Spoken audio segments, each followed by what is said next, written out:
weekend. Ito po ulit si Kuya Bari. Magandang araw po sa lahat ng mga kasundo na nanood po ngayon sa ating live stream dito po sa Ang Sundo Horror Stories. Meron po tayong bagong kwento. Maganda po ito. Anyway, hindi na po ako magpapatumpik-tumpik pa at sisimulan na natin ang ating kwento.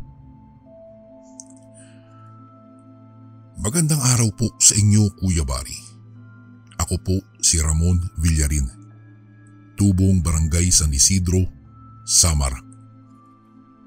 Nais ko pong ibahagi sa inyo ang isang karanasang hanggang ngayon po ay hindi ko pa rin makalimutan. Isang gabi ng sindak na tumatak sa buhay ko. Noong dekada 70, isa akong ahente ng pautangan. Araw-araw kong nilalakad ang mga liblib na baryo para lamang maningil o mag-alok ng pautang. Sanay na po ako sa mga bundok, ilog at masukal na daan. Pero iba ang lugar na ito. Iyon ang aming napuntahan. Noong unang narinig ko ang pangalang Baryo Kadlum, isang baryong hindi nakatala sa mapa. Sinasabing pugad ng mga nilalang na hindi tao. Pare, sigurado ka bang doon tayo pupunta? Baka naman tinatakot lang tayo ng mga tao dito. Hindi ako basta naniniwala sa sabi-sabi. Utos ng amo natin to. Kailangan lang nating makumbinse ang kapitan doon. Pagkatapos nito, malaki ang komisyon. Pero Ramon, sabi ng matanda kanina, may mga tao raw na hindi nakabalik mula roon. Parang hindi ako mapalagay. Tigilan mo yung mga kwentong aswang. Siguro may dahilan lang sila kung bakit ayaw nilang lapitan yung baryo. Kung hindi mo kayang maniwala, sana man lang maramdaman mo tong kabako. Hindi normal tong ganitong katahimikan. Habang papalapit kami sa hangganan ng baryong ito, napansin kong biglang tumahimik ang buong paligid. Wala ni isang kuliglig o huli ng ibon. Para bang may mga matang nakatingin sa amin sa bawat hakbang. Ang hangin ay parang may dalang bigat, malamig at mabaho. May halong amoy ng nasusunog na dahon at bulok na karne.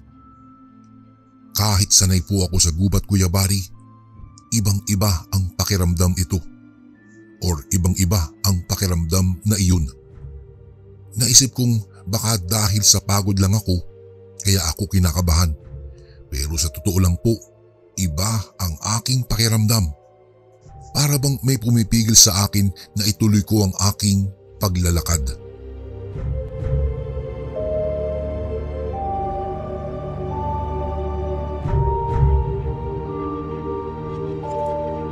Teka lang, napansin mo ba yung mga puno?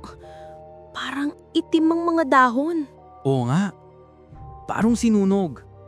Pero baka epekto lang yan ng tag-init. Huwag ka nang mag-isip ng kung ano-ano. Hindi, Ramon. Tignan mo yung mga ugat. Parang may dumadaloy maitim na likido. Hindi normal to. Kung gusto mong bumalik ka. Pero ako, tatapusin ko tong trabaho. Sayang ang bayad. Hindi kita iiwan. Pero sana lang tama ka. At hindi to kagaya ng sinasabi ng mga tao. Bandang 6:00 ng gabi nang marinig namin ang isang bakanting kubo malapit sa paanan ng burol. Doon na muna kami nagpasya na magpalipas ng gabi. Sa loob, may mga sira-sirang gamit, basag na pinggan at isang lumang larawan ng pamilyang nakatingin sa amin na parang buhay. Habang nililinis ko ang sahig, napansin kong may marka ng mga kuko sa haligi. Mahahaba at malalalim. Parang pilit na kumakapit ang gumagawa nun. Pilit kong inalis sa isipan ko ang takot at inisip ko na lang na baka pusa lamang ang migawa nun.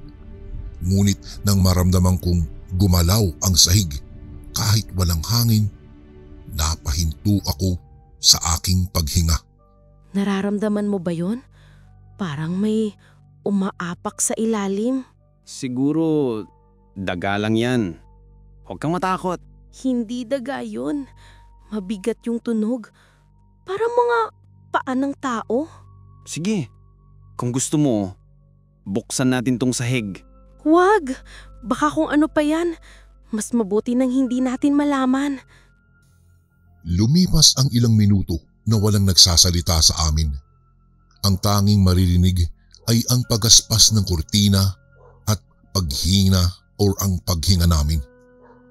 Bigla mula sa labas, may umatungal. Mahaba, malalim at parang galing sa ilalim ng lupa.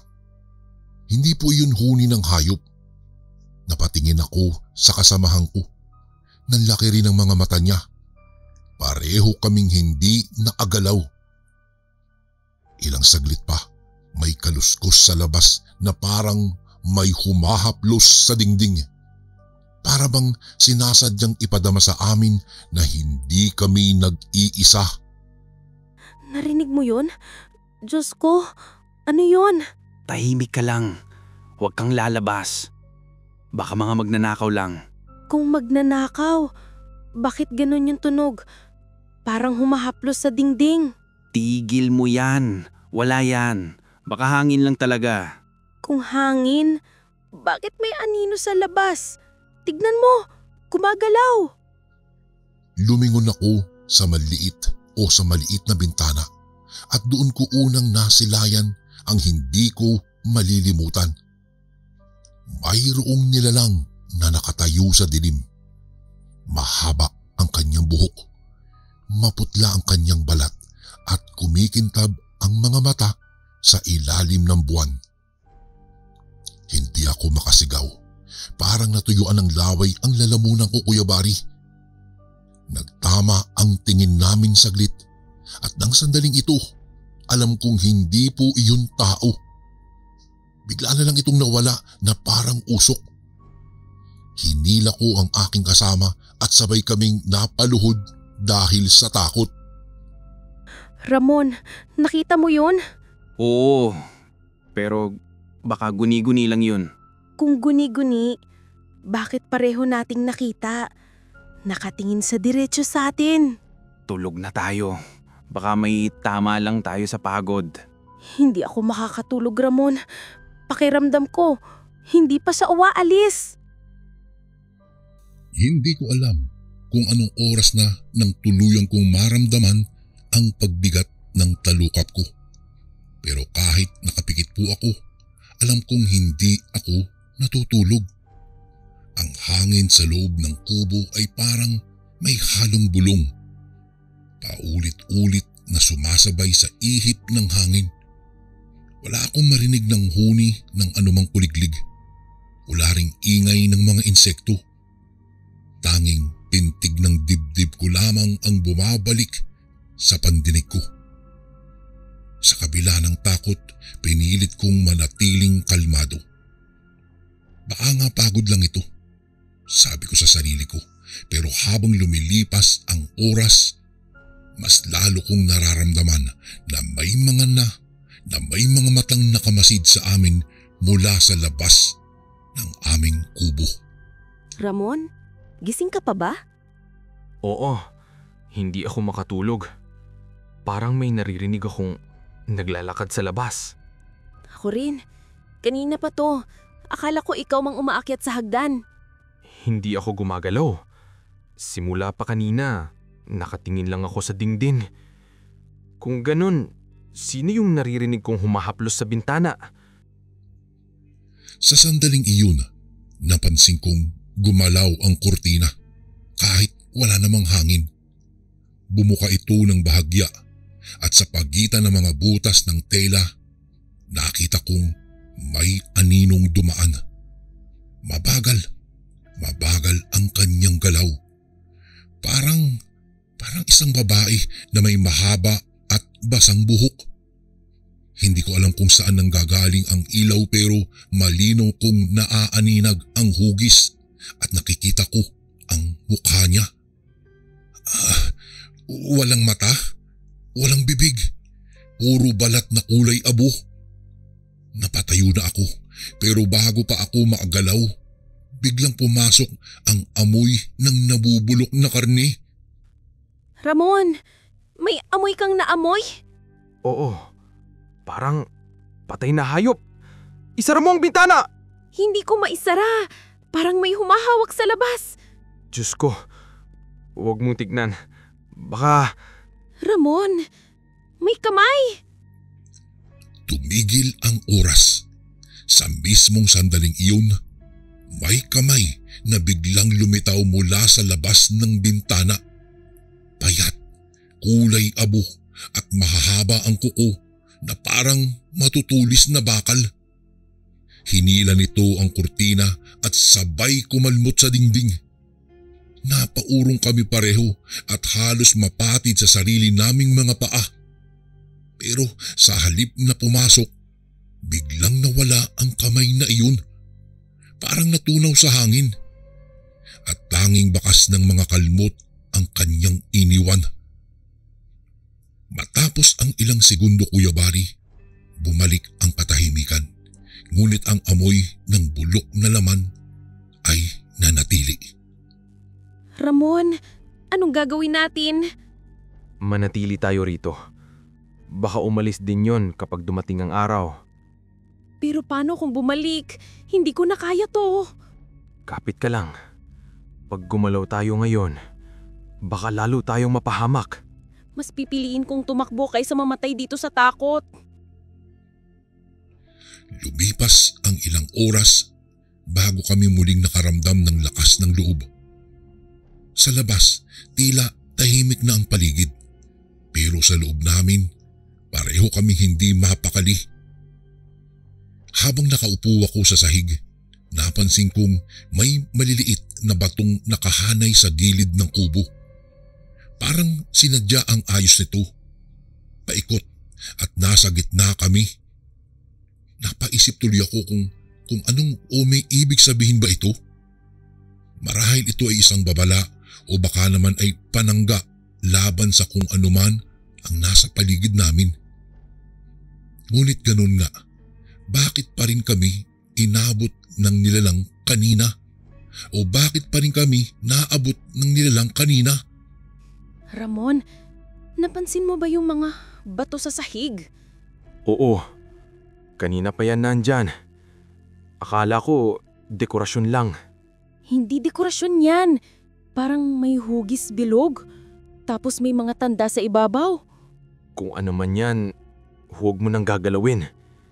Baka may sumpa pa yan. Sumpa o hindi, gusto kong malaman kung sino ang naglagay. Sa gitna ng aming pag-uusap, bigla kong narinig ang malakas na hampas ng hangin na nagmula sa bubong. Sunod-sunod, parang may tumatakbo sa ibabaw. Ang bawat yabag ay mabigat at mabilis na para bang maraming paa ang gumagalaw na sabay-sabay. Nagkatinginan kami ng kasamahan ko at pareho naming naramdaman ang unti-unting pagyelo ng aming dugo. Hindi na kami nagsalita. Nakinig lang kami sa bawat kaluskos, sa bawat pagaspas sa bubong, hanggang sa marinig namin ang isang boses mula sa labas. Mahina, ngunit ito'y napakalinaw. Ramon, may bumubulong. Wala akong naririnig. Pakinggan mo, parang tinatawag ka. Tigilan mo yan. Huwag kang lumapit sa bintana. Pero pangalan mo ang binabanggit niya. Hindi ko alam kung ano ang mas nakakatakot, Kuya Bari. Yung boses na tumatawag sa pangalan ko o yung katahimikan pagkatapos nun. Parang nilulunod ako ng sarili kong kaba. Bawat segundo, mas lalong lumalakas ang bulong mula sa labas. Parang may babaeng umiiyak na humihingi ng tulong. Pinipilit ko namang kumbinsihin ang sarili kong guni-guni lamang ito. Bunga siguro ng antok at matinding pagod. Pero sa tubing pipikit ako, Naririnig kong paulit-ulit na sinasabi ng boses. Ramon, bumalik ka.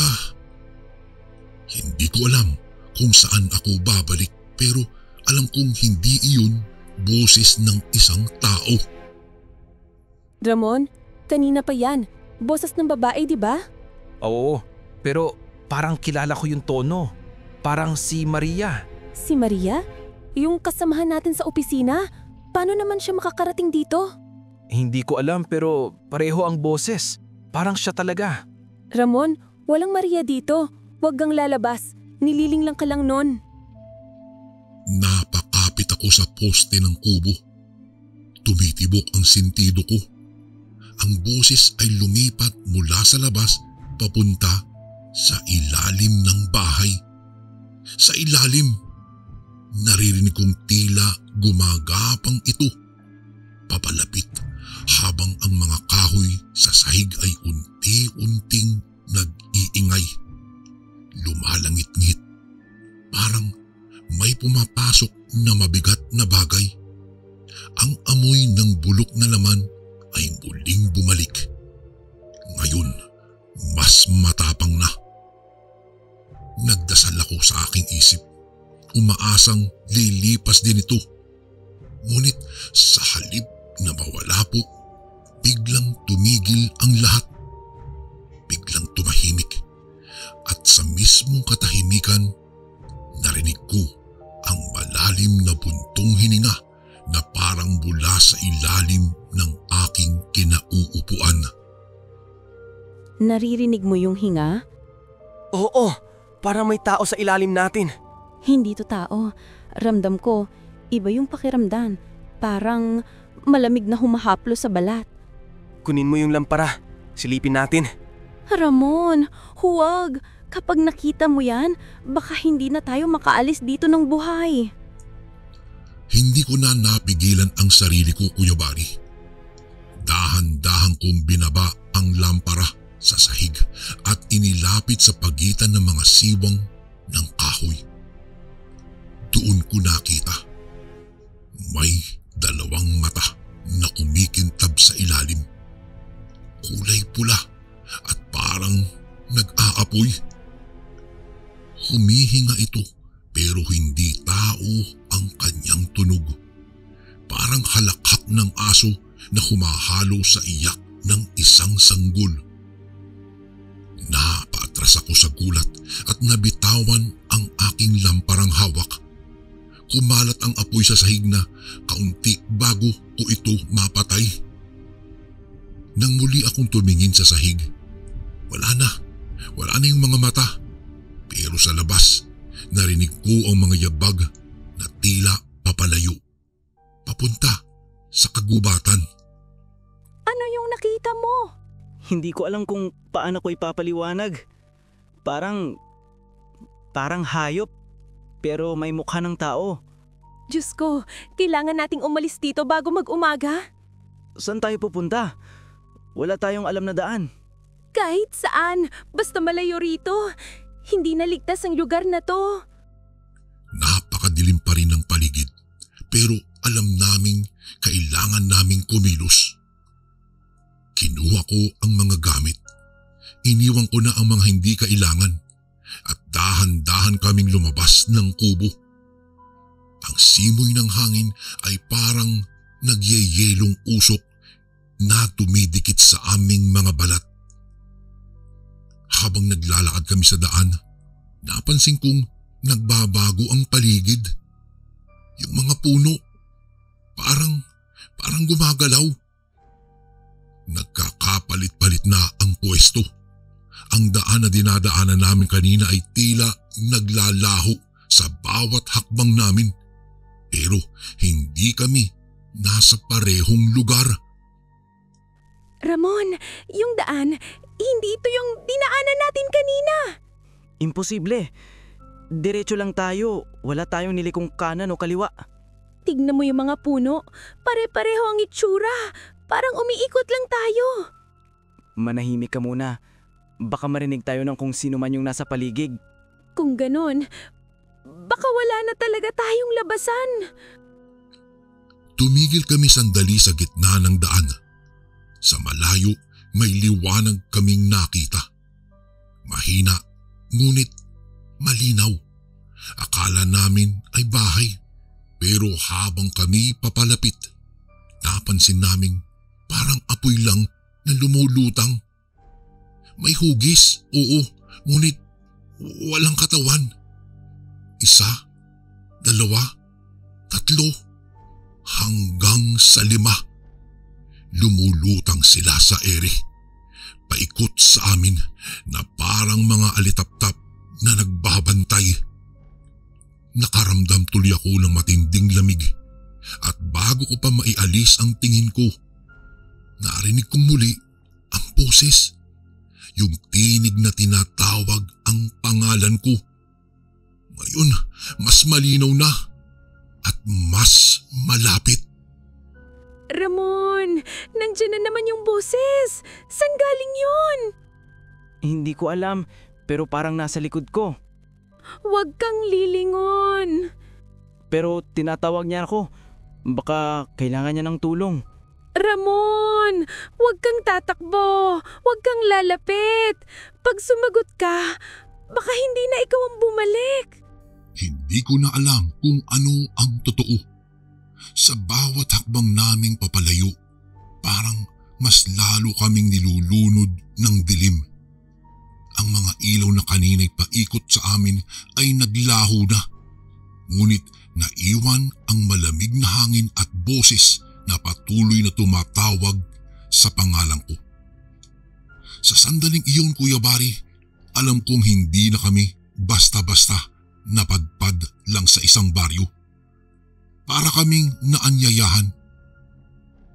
Habang naglalakad, may natanaw akong liwanag mula sa ilalim ng burol. Doon namin napagdesisyonang magtago. Ang buong akala ko'y ligtas kami roon, pero nagkamali pala ako. Sa ilalim ng liwanag na iyon, nakita namin ang isang matandang lalaki. Nakaupo sa gitna ng mga bilog na bato. Kagayang-kagaya ng mga nakita namin sa sahig ng kubo. Ramon, huwag tayong lalapit. Mukhang may ginagawang ritual. Teka lang, baka siya ang makapagsabi kung paano tayo makakaalis dito. Baliw ka ba? Sa itsura pa lang niya, parang hindi na tao yan. Pero baka siya rin ang dahilan kung bakit nangyayari to. Kailangan nating malaman. Hindi ko siya pinakinggan, Kuya Bari. Lumapit ako ng dahan-dahan. Habang papalapit, napansin kong may mga simbolo sa paligid ng matanda. Mga ukit sa lupa na hugis mata at buwan. Ang amoy ng langis at dugo ay magkahalo. Nang marinig niya ang mga yabag ko, dahan-dahan siyang tumingin sa akin. Maputi ang kanyang buhok, kulubot ang kanyang balat, at ang mga mata niya ay walang puti. Puro itim lang. Hindi siya nagsalita, pero nagsimulang gumalaw ang kanyang mga labi na para bang nagdarasal. Mula sa lupa, lumabas ang usok na kulay abo. Sa gitna ng usok, lumitaw ang anino ng isang babae. Yung nilalang na nakita ko sa bintana noong unang gabi. Ramon, tumakbo ka. Siya yung nakita natin kagabi. Hindi. Parang gusto niyang may sabihin. Ano ka ba? Hindi siya tao. Tingnan mo, lumulutang na siya. Pero bakit parang umiiyak siya? Baka may gusto siyang ipaalam. Huwag kang maniwala sa mga umiiyak na demonyo, Ramon. Nililinlang ka lang nun. Gusto ko nang tumakbo pero parang may humihila sa paa ko. Ang boses ng babae ay lumapit sa tenga ko. Malamig, mahina, pero napakalinaw. Tulungan mo kami. Nang tumingin ako sa paligid, napansin kong puno na ng mga palatandaan ang lupa. Parang Parang mga libingan na may pangalan. Isa doon ay nakasulat ang pangalang Maria L. Parehong pangalan ng kasamahan naming nawala, 2 buwan na ang nakalipas. Doon ko lang napagtanto. Baka ang mga nawawala ay hindi basta nawala. Baka sila ang mga kaluluwa ng baryong ito.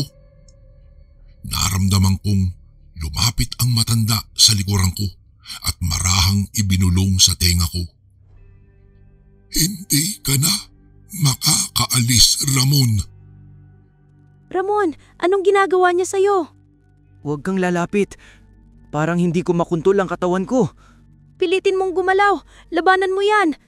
Ang mga kamay ko, parang may mabigat na nakatali. Diyos ko, Ramon, tignan mo sa likod mo. Paglingon ko, ang babae ay nasa likod na mismo ng matanda. Nakangiti ito at sa unang pagkakataon, nakita ko ang mga mata niyang walang laman. Mula sa kanyang bibig ay lumabas ang isang itim na usok na pumasok sa katawan ng matanda.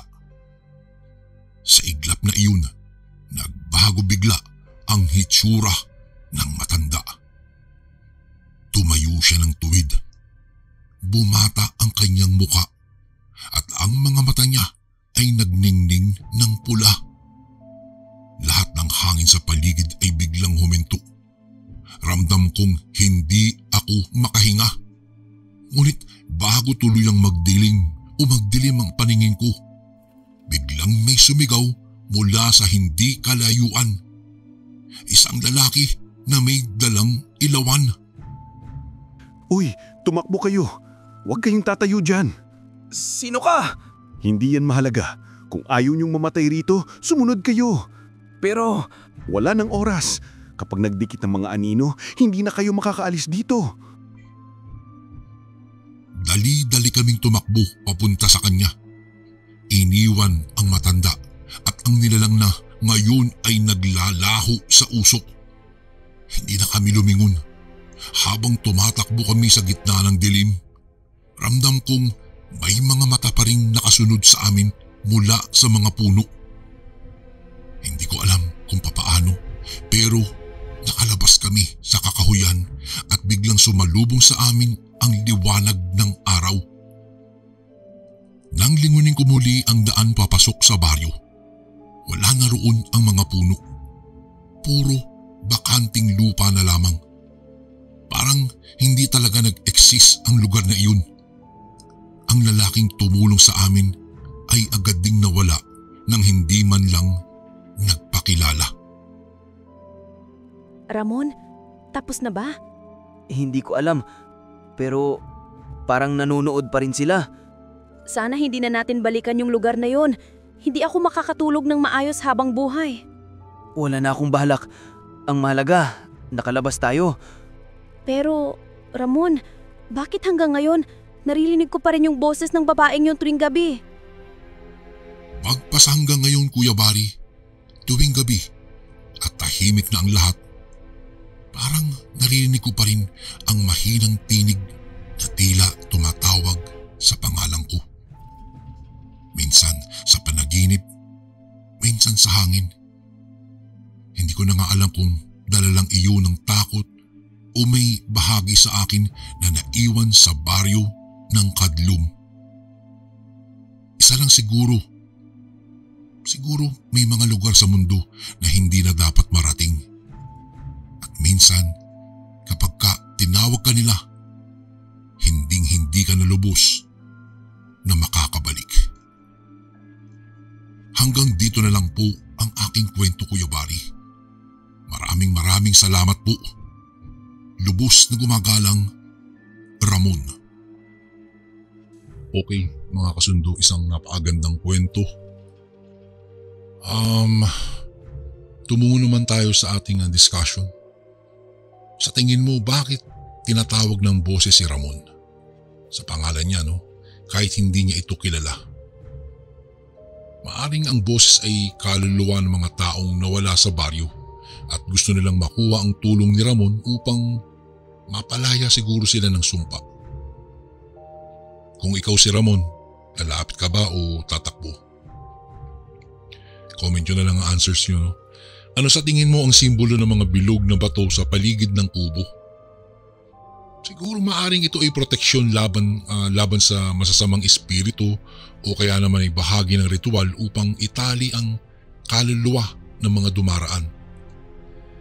Ikaw ba kasundo, papasok ka ba sa bahay kung may ganitong mga palatandaan sa sahig na nakita mo? Sino kaya talaga ang matandang lalaki sa huling bahagi ng kwento ni Ramon?